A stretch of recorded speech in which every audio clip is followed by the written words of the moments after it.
Press meet అనంతరం ఎంతో కొంత మనవలో కొద్దిగా ఒక ఆత్మశైలిని కూడగట్టుకునే విధంగా మనం ఆర్గనైజ్ కావాలనే అంశాన్ని ఆలోచించే విధంగా మనం మౌనంగా ఉంటే మన సమస్య ఎల్లకాలం పెండింగ్ ఉంటుంది కానీ పరిష్కారం కాదేమో అనే విధంగా కొద్దిగా దళిత క్రైస్తవ సమాజాన్ని కొంత అప్రమత్తం చేయడానికి మాత్రం ఆ ప్రెస్ మీట్ కొంత ఉపయోగపడదని నేను భావిస్తున్నాను. అప్రమత్తం చేయడానికి ఇప్పుడు మనం ఈ అంశం మీద మనం ముందుకు సాగడం అంటే దీన్ని అడ్డుకునే శక్తులే గుండలాగా ఉన్నాయి. మన హక్కుల్ని మన అస్తిత్వాన్ని అడ్డుకునే శక్తులే బలంగా ఉన్నాయి. మన ఎదురుగా అది కొండలాగానే ఉన్నది. అయినప్పటికీ న్యాయం ముందు ధర్మం ముందు ఎవరితోటైనా తలబడక తప్పదు కాబట్టి మనం ముందుకు సాగాల్సిన బాధ్యత.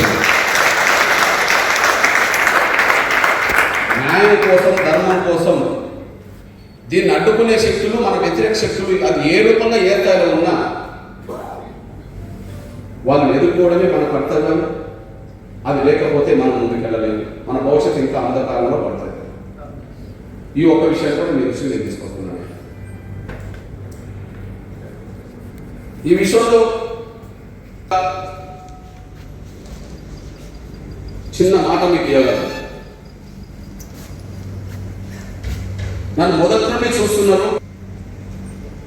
సమస్య పరిష్కారం కోసం అందరి దగ్గరికి వెళ్తాను. సహకరించే వాళ్ళకు సహకరిస్తారు, అడ్డుపడే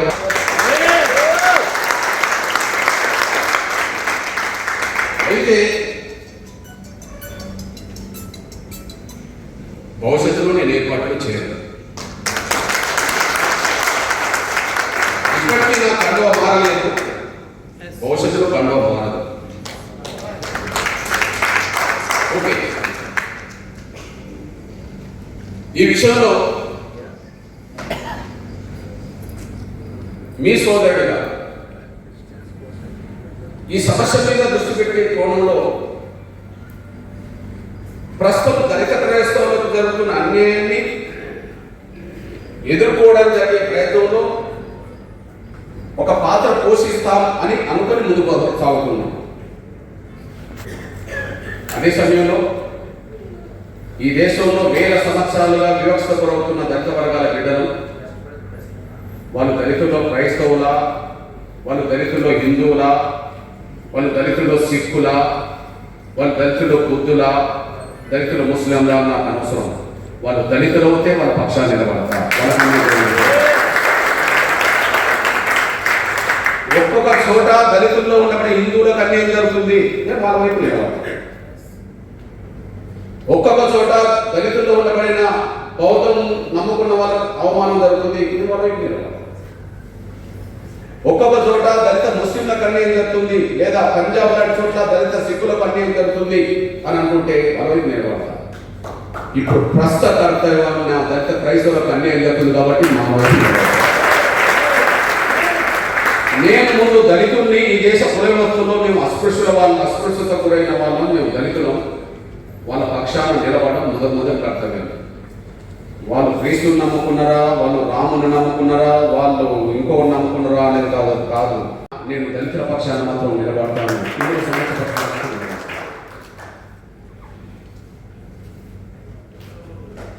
మన తరఫున ప్రస్తుతం నిలబడడం వల్ల దీన్ని అడ్డుకునే వాళ్ళు ఎవరు, అడ్డుకునే శక్తులు ఎవరు మీ ఊహల్లోనే ఉన్నాయి. మనకు మద్దతుదారులు ఎవరు ఇంకా బయటకు రాలేదు, కానీ మన ప్రత్యర్థులు ఎవరో, దీనికి అడ్డుకునే వాళ్ళు ఎవరో మీ ఊళ్ళో ఉన్నది. వాళ్ళు ఎవరైనా కావచ్చు, నాకు కొత్తగా పోయేది లేదు. నాకేదో పదవి ఉన్నది, అది పోతుందనే భయం లేదు. ఏదో పదవి తెచ్చుకోవాలని నాకు ఆశ లేదు. ఆశ నాకు ఉన్న పదవి పోయేది లేదు, కొత్త పదవి మీద నాకు ఆశ లేదు, ఏదో వస్తుందని ఆశ లేదు. ఇక ముందున్న కర్తవ్యం వల్ల నా దళిత క్రైస్తవ సమాజం సంబంధించిన అంశాలు ఏవైతే ఉన్నాయో ఇప్పుడు మన మనసులో. వాటిని పరిష్కారం చేసే దిశగా జరిగే ప్రయత్నంలో మీ సోదరుడిగా మన పక్షాలు నిలబడడానికి నా వంతు ప్రయత్నం చేస్తాను. ముందుకు సాగాలి. దళిత క్రైస్తవ సమాజం మొత్తం బరువు బాధ్యతలంతా కృష్ణమాదిగల మీద ఉన్నదని మీరు అనుకోవద్దు. ఈ దేశంలో దళిత వర్గాలు చాలా రకాలుగా సమస్యలు ఎదుర్కొంటున్నారు. ఈ దేశంలో మన దేశంలో దళిత వర్గాలు చాలా రకాల సమస్యలు ఎదుర్కొంటున్నారు. మీరు సమీకరణ జరిగితే ఎంత శక్తివంతంగా ఆర్గనైజ్ అవుతే అంత శక్తివంతమైన ఉద్యమాన్ని నిర్మించడంలో నా వంతు పాత్ర మీకు అండగా పోషిస్తా. నా వంతు పాత్ర మీ అన్నగా, మీ బిడ్డగా, మీ సోదరుడుగా, మీ తమ్ముడుగా నా వంతు పాత్ర పోషిస్తా. నాకు తెలిసి తెలుగు నేల మీద దేశవ్యాప్తంగా దళిత క్రైస్తవ సమాజం అప్రమత్తం కావడం అనేది ఒక అంశం. అప్రమత్తం కావడానికి కావాల్సిన సమావేశాలు పెట్టుకోవాల్సి ఉన్నది, సభలు పెట్టుకోవాల్సి ఉన్నది, ప్రదర్శన చేయాల్సి అవసరం ఉన్నది. మనం అప్రమత్తం అవుతామనడానికి, ఐక్యం అవుతున్నాం అనడానికి ఒక సాక్ష్యంగా కేంద్రం దృష్టికి, రాష్ట్రాల దృష్టికి, రాజకీయ పార్టీ దృష్టికి, కమిషన్ దృష్టికి వస్తుంది. కానీ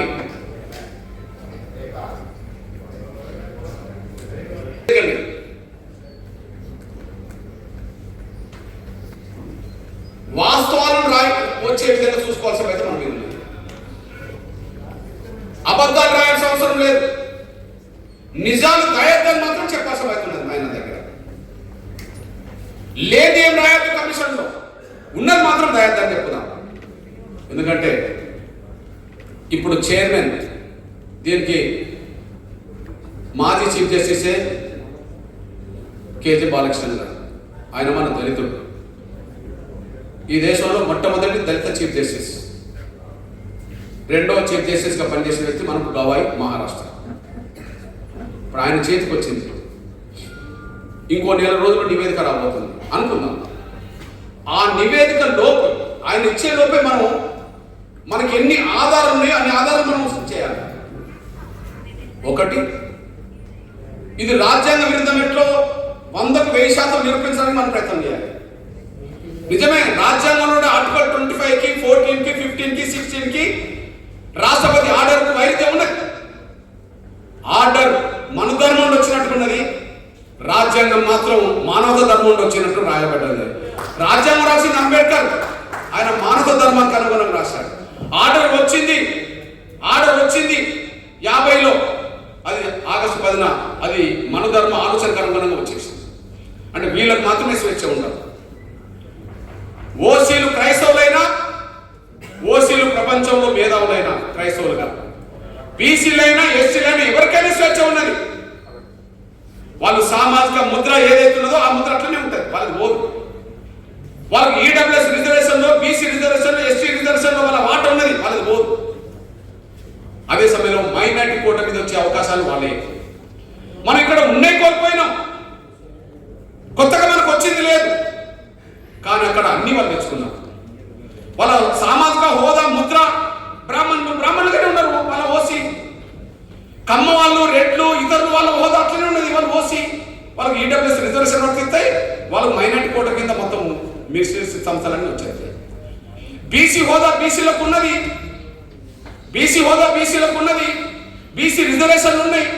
బీసీ రిజర్వేషన్లు మీరు పట్టిక చూడండి. బీసీ రిజర్వేషన్లో మీరు పట్టిక చూడండి. బీసీ రిజర్వేషన్లో ఏబిసిడి గ్రూప్లో, సి గ్రూప్లో మాత్రమే మన దళిత క్రైస్తవులు. కానీ ఏ గ్రూప్లో 3 పంచుకుంటారు. ముస్లింలు ఉన్నారు, అన్న క్రైస్తవులు ఉన్నారు, అన్న హిందువులు ఉన్నారు. అక్కడ 3 పంచుకుంటారు. అదే సమయంలో డి గ్రూప్లో వాళ్ళు 3 పంచుకుంటారు. బి గ్రూప్లో పంచుకుంటుండ్రు. బీసీ ఈ గ్రూప్ అంతా మన బీసీలదే, హిందూకు సంబంధించినవి. అంటే ఇప్పుడు ఈడబ్ల్యూఎస్ రిజర్వేషన్లు ఉన్నాయి, బ్రాహ్మణులు ఉన్నారు. ఆ ఈడబ్ల్యూఎస్ రిజర్వేషన్లో బ్రాహ్మణ క్రైస్తవులు తీసుకుంటుండ్రు, బ్రాహ్మణ హిందువులు తీసుకుంటుండ్రు, కమ్మ క్రైస్తవులు తీసుకుంటుండ్రు, కమ్మ హిందువులు తీసుకుంటుండ్రు, రెడ్డి క్రైస్తవులు తీసుకుంటుండ్రు, రెడ్డి హిందువులు తీసుకుంటుండ్రు. గిరిజన కాడికి వచ్చేటప్పటికి క్రైస్తవ గిరిజన తీసుకుంటుండ్రు, క్రైస్తవ హిందువులు తీసుకుంటుండ్రు వాళ్ళ రిజర్వేషన్లో. కానీ ఎస్సీల కాడికి వచ్చేటప్పటికి మాత్రమే దళిత క్రైస్తవులకు మాత్రం ఎస్సీ హోదా కింద రిజర్వేషన్ ఉండవు. వారి సామాజిక హోదా రద్దయింది. ఎవరి సామాజిక హోదా రద్దు అవుతలేదు, ఎవరి రిజర్వేషన్ రద్దు అవుతలేదు. ఏ పేరుతో వచ్చే రాయితీలు వాళ్ళకి అందుబాటులోకి వస్తూనే ఉన్నాయి. కానీ వీడు అందులో రాయితీలు పొందడు, వీడు సామాజిక హోదా ఉందడు, వీడికి రిజర్వేషన్ అందరు. అంటే రాజ్యాంగం చెప్తున్నది అందరికి సమానత్వం, స్వేచ్ఛ లేదు అని. దళితులు మాత్రమే నీకు స్వేచ్ఛ లేదని ఆర్డర్ చెప్తున్నది. ఇది రాజ్యాంగానికి ఆర్డర్ ఉండబడే వైరుధ్యాన్ని మనం బలంగా ఎక్స్పోజ్ చేయాల్సిన అవసరం ఉన్నది. రెండింటి మీద ఉన్నది ఇప్పుడు దృష్టి. ఒకవైపు కమిషన్ రిపోర్టు, ఆ రిపోర్టును అనుసరించి మనకు సుప్రీంకోర్టులో వచ్చే జడ్జిమెంట్. సుప్రీంకోర్టు జడ్జిమెంట్ పెండింగ్ ఎందుకు పడుతున్నదంటే రిపోర్ట్ రానియండి అని ఎదురు చూస్తున్నారు వాళ్ళు. ఈ రిపోర్ట్ రానియండి అని ఎదురు చూస్తున్నారు. ఫైనల్ జడ్జిమెంట్ రావాలి కదా. మొన్న ఒక క్రైస్తవ పాత్ర మీద వచ్చిన జడ్జిమెంట్ ఆ వ్యక్తికి సంబంధించిన విషయం.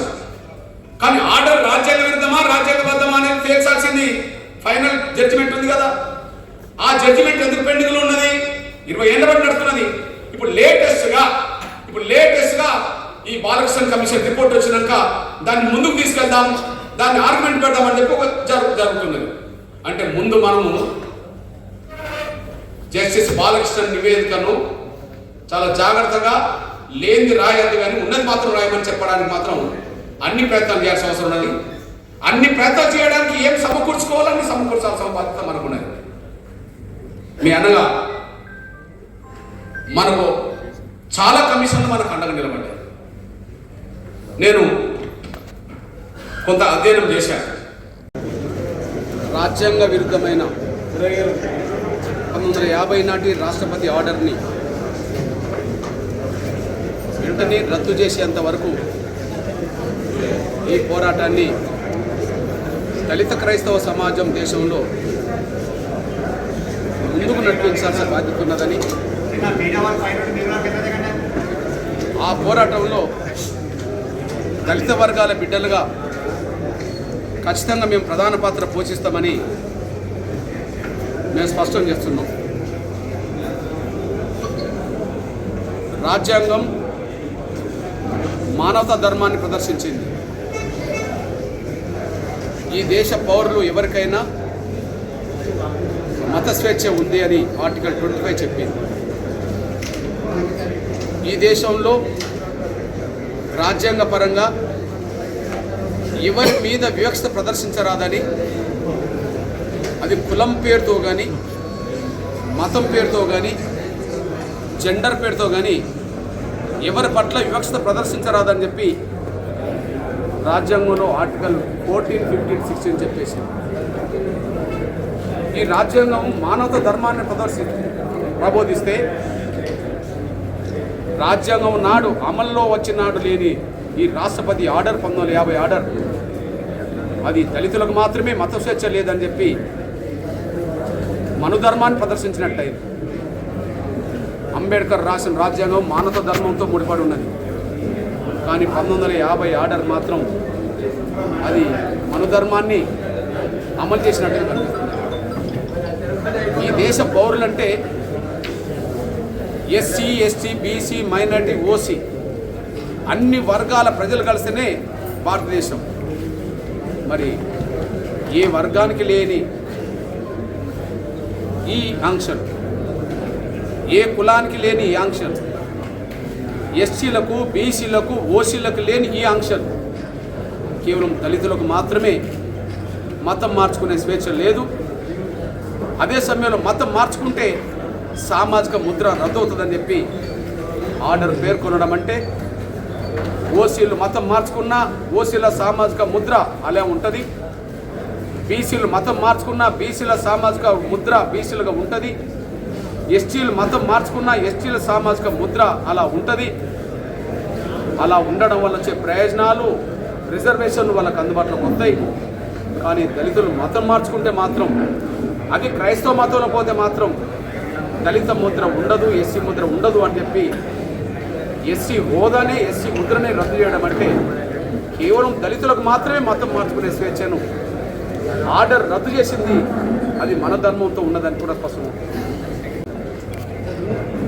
అది పొరపాటైనా మంచైనా, అది పొరపాటైనా మంచైనా ఒక మంచి ఒక ఉన్నత వర్గాల వాళ్ళు చేస్తే వాళ్ళ గొప్ప బహుమానం. అదే మంచి ఒక దళితులు బలహీన వర్గాలు చేస్తే అలాంటి స్థాయిలో గౌరవం ఉండదు. ఒక నేరమే ఉన్నత వర్గాలు చేస్తే మనోధర్మంలో వాళ్ళకి శిక్షలు తక్కువ ఉంటాయి, కానీ అదే నేరం దళిత వర్గాలు చేస్తే మాత్రం వాళ్ళకి శిక్షలు ఎక్కువ ఉంటాయి. ఇప్పుడు దళితులు మతం మార్చుకుంటే నేరం అవుతే, దళితులు క్రైస్తవ మతంలో పోతేనే నేరం అవుతే, ఆ నేరానికి పడ్డ శిక్ష మా దళిత హోదా రద్దు కావడం, మా ఎస్సీ హోదా రద్దు కావడం, మా రిజర్వేషన్ రద్దు కావడం ఇక్కడ చూస్తున్నాం. కానీ అదే నేరం అని భావించుకుంటే, అది అగ్రకులాలు అదే నేరం చేస్తే వాళ్ళకు రిజర్వేషన్లు ఉంటాయి, వాళ్ళకు సామాజిక హోదా ఉంటుంది, వాళ్ళకు రాయితీలు ఉంటాయి. అంటే దళితులకు మాత్రమే ఈ ఆంక్షలు ఉన్నాయే తప్ప ఎవరికి ఆంక్షలు లేవు అని అంటే మనుధర్మమే ఇప్పటికీ అమలు జరుగుతుంది, కానీ రాజ్యాంగం సంపూర్ణంగా అమలు జరుగుతలేదు అనడానికి ఇది సాక్ష్యం అనేసి కూడా రుజువుతాను. ఇట్లాంటి పరిస్థితుల్లో ఖచ్చితంగా రాజ్యాంగానికి విరుద్ధమైన ఈ ఆర్డర్ను ఉపసంహరించుకునేంతవరకు లేదా ఆర్డర్ను సవరించుకునేంతవరకు, ఆర్డర్ మొత్తం ఉపసంహరించుకుంటారో ఆర్డర్ను సవరించుకుంటారో తెలుసా. ఎందుకు ఆర్డర్ ఉపసంహరించుకోమంటున్నాం? అది రాజ్యాంగానికి విరుద్ధం కనుక. ఎందుకు సవరించుకోమంటున్నాం? నిన్నటి వరకు 1950లో మొట్టమొదటి ఆర్డర్లో దళితులు హిందువులకు ఉంటేనే ఎస్సీ హోదా ఉంటుందని చెప్పారు. అప్పుడు సిక్కులు కానీ బౌద్ధులు కానీ అప్పుడు ఎస్సీ హోదా లేదు. కానీ 56 వచ్చేటప్పటికి సిక్కుల్లో ఉండబడే దళితులు కూడా ఎస్సీ హోదా వచ్చింది. 90కి వచ్చేటప్పటికి బుద్ధులకు సంబంధించిన దళితులు కూడా ఎస్సీ హోదా వచ్చేసింది. అంటే ఆర్డర్ను సవరించుకోవడం వల్ల ఎస్సీ హోదా విస్తరించడం జరిగింది. అట్లా సవరించుకోవడం ద్వారా అది దళిత క్రైస్తవులకు దళిత ముస్లింలకు కూడా రేపు సవరించుకుంటే అందరినీ సమానంగా చూసినట్టు అవుతుంది. అందరినీ సమానంగా చూడడానికి సవరించుకుంటారో లేదా ఆర్టికల్ 25 ప్రకారంగా అందరికీ స్వేచ్ఛ ఉన్నదని చెప్పి ఆర్డర్ను రద్దు చేసుకుంటారో ఏదో ఒకటి జరిగేంత వరకు మాత్రం నా దళిత క్రైస్తవ సమాజంతో కలిసి ముందుకెళ్లాల్సిన బాధ్యత మా మీద నెట్టబడ్డది. మా దళితుల అస్తిత్వం ఆత్మగౌరవం ఏ రూపంగా ప్రమాదంలో పడ్డా, అది దళిత క్రైస్తవుల రూపంగా ప్రమాదంలో పడ్డా, అది దళిత హిందువుల రూపంగా ప్రమాదంలో పడ్డా, దళిత సిక్కుల రూపంగా ప్రమాదంలో పడ్డా, దళిత బౌద్ధుల రూపంగా ప్రమాదంలో పడ్డా, దళితులు ఏ రూపంగా ప్రమాదంలో పడ్డా ఖచ్చితంగా ఆ ప్రమాదం నుంచి బయటపడేయడానికి మాత్రం నా దళిత వర్గాలకు మతంతో సంబంధం లేకుండా అండగా నిలబడి వాళ్ళ భవిష్యత్తు కోసం ఉద్యమించడంలో మా పాత్ర మేము పోషిస్తాం. ఈ విషయంలో నా దళిత క్రైస్తవ సోదరి మనులకు నేను విజ్ఞప్తి చేస్తున్నా. డాక్టర్ బాబాసాహెబ్ అంబేద్కర్ పోరాటం చేయడం వల్లనే మన దళితులకు హక్కులు వచ్చినాయి. అదే సమయంలో అమెరికాలో నల్లజాతి ప్రజల పక్షాన పోరాటం చేస్తేనే మార్టిన్ లూథర్ కింగ్ పోరాటం చేస్తేనే అక్కడ వాళ్ళకు హక్కులు వచ్చినాయి. అదే సమయం దక్షిణాఫ్రికాలో ఉండబడే నల్లజాతి ప్రజల పక్షాన నెల్సన్ మండేలా గారు పోరాటం చేస్తేనే హక్కులు వచ్చినాయి. ఇక్కడ మన హక్కుల కోసం మనం పోరాటం చేయాల్సిన అవసరం ఉన్నది. కాబట్టి మనం బైబిల్ను నమ్ముకుంటే క్రియలేని విశ్వాసం మృతపాయమని ఉన్నది. కాబట్టి విశ్వాసం నిండుగా మనకు ఉన్నది, కానీ మనకు జరిగిన అన్యాయాన్ని ఎదుర్కోవడానికి క్రియలో ముందుకు రాలేకపోయాము. దాన్ని ఇప్పటికైనా సరి చేసుకోవాల్సిన బాధ్యత ఉన్నదని కూడా గుర్తు చేస్తున్నా. దానిలో భాగంగానే ఒక దళిత వర్గాల బిడ్డలుగా నా దళిత క్రైస్తవుల హక్కులను కాపాడుకునే దిశగా, ఆర్డర్ రద్దు చేసే దిశగా లేదా ఆర్డర్ను సవరించే దిశగా తెలుగు నేల మీద ఉన్న దళిత క్రైస్తవులతో పాటు ఈ దేశంలో ఉండబడే దళిత క్రైస్తవులందరితో కలిసి పనిచేయాల్సిన బాధ్యత మా మీద నెట్టబడ్డది. ఖచ్చితంగా అందులో కలిసి పనిచేస్తాం. మా దళిత క్రైస్తవుల అస్తిత్వాన్ని ఆత్మగౌరవ హక్కుల్ని నిలబెట్టడానికి ఎవరు అడ్డుపడ్డా మా ప్రయత్నం మాత్రం కొనసాగిస్తాం. అంతిమంగా దళిత క్రైస్తవుల విజయాన్ని సాధించే దిశగా ముందుకు సాగుతామనే విషయం కూడా తెలియజేస్తాం. కార్యాచరణ ఎలా ఉంటుంది? ఒక గొప్ప మార్గనిర్దేశం చేశాడు ఆయన జీవించిన వారు. నువ్వు ఏ లక్ష్యం కోసం పోరాటం చేయాలన్నా ముందు బోధించడం, తర్వాత సమీకరించడం, అంతిమంగా ఉద్యమించడం. కాబట్టి ఇప్పుడు బోధనలోనే ఉన్నాం. ఇంకా సమీకరించే బాధ్యత ముందుకు వస్తుంది. ఆ తర్వాత పోరాట రూపాయలు ముందుకు. ఎవరు వ్యతిరేకిస్తున్నారు సార్ దీన్ని? ఎవరు వ్యతిరేకిస్తున్నారు? మద్దతు ఇచ్చేటోళ్ళు ఎవరు రోడ్డు మీదకి రాలేదు, కానీ వ్యతిరేకించేటోళ్ళు ఎవరు రోడ్డు మీదకి వస్తారు త్వరలోనే.